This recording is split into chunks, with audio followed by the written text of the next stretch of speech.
और आपने जब अच्छा काम कर ही दिया है कि आपने पहले नृत्य भोज बंद करा दिया है, तो आपने अच्छा शुरुआत करी है। ये अच्छी शुरुआत इसके इनके परिवार में बनी रहनी चाहिए। बुद्धं शरणं गच्छामि।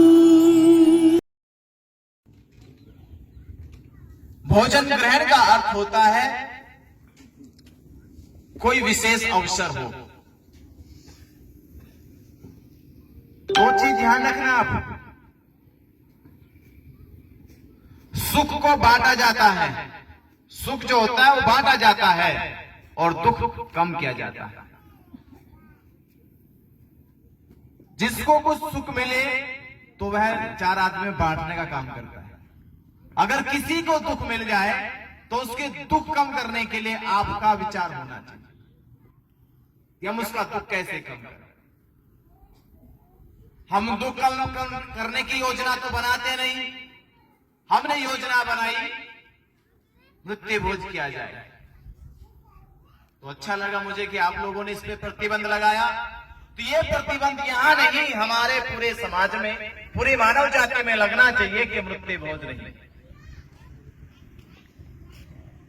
नृत्य भोज उसी समान है जिस समान आदमी मुर्दे को नोचता है, यानी मुर्दे को नोच नोच के उसके कतरे को बखेरना नृत्य भोज का भोजन ग्रहण करने बराबर है। भोजन जन्मदिन का हो सकता है, शादी विवाह का हो सकता है, बच्चे की नौकरी लग जाए तो हो सकता है, अच्छा मकान बना लिया बगैर कर्ज के, मकान में ध्यान रखना, अच्छा मकान बना लिया बगैर कर्ज के तो भोजन हो सकता है। कुछ अच्छा और अवसर आ जाए, अच्छी फसल खेत में हो गई तो भोजन हो सकता है। और वो भोजन भी उचित लोगों को खिलाना चाहिए, जो उस खाने के पात्र हो, जिनको सही विशेष रूप से भोजन प्राप्त नहीं होता, अच्छा भोजन नहीं मिलता है, ऐसे लोगों को भोजन कराना चाहिए। अब जो रोजाना सुबह शाम अच्छा भोजन खा रहा है,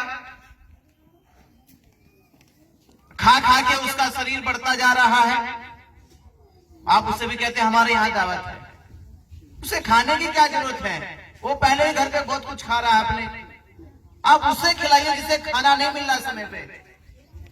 झुग्गी झोपड़ी में लोग रहने वाले हैं, भीख मांगकर खाने वाले लोग हैं, कम से कम ऐसे अवसरों पर उन्हें भोजन कराना चाहिए, उन्हें वस्त्र दान देने चाहिए, उनकी आर्थिक मदद करनी चाहिए।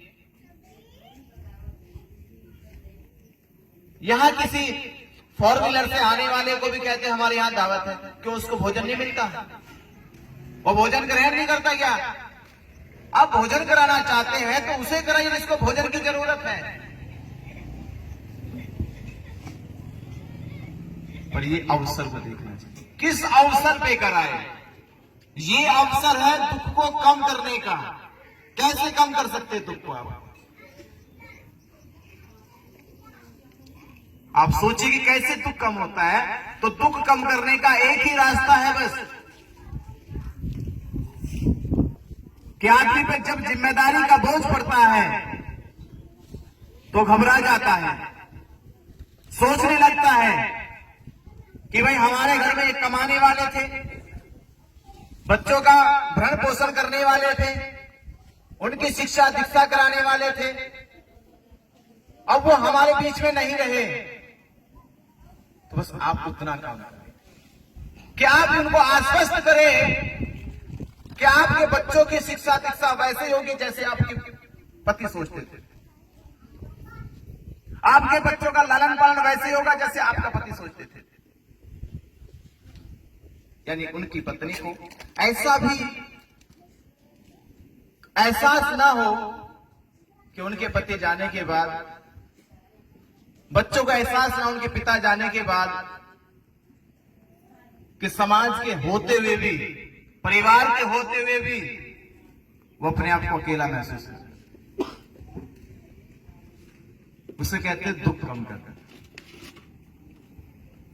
आप लोग यहां बैठे हैं, यहां बैठने का अर्थ यही तो होता है, हम कुछ विचार विमर्श करें कि हमारे समाज में एक परिवार के साथ ऐसी दुर्घटना घटी जिससे बहुत निराश है, दुखी है, उस दुख को कैसे कम किया जाए।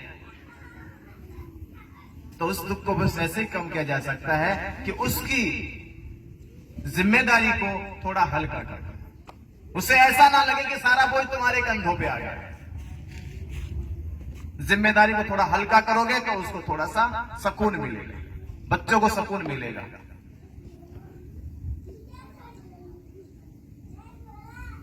तो 2 बच्चे हैं,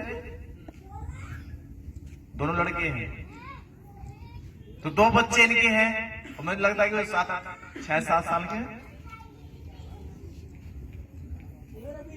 7-8 साल के हैं।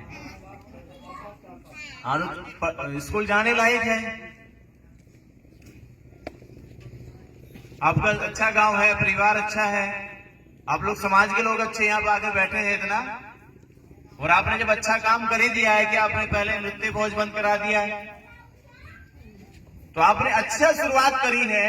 ये अच्छी शुरुआत इनके परिवार में बनी रहनी चाहिए।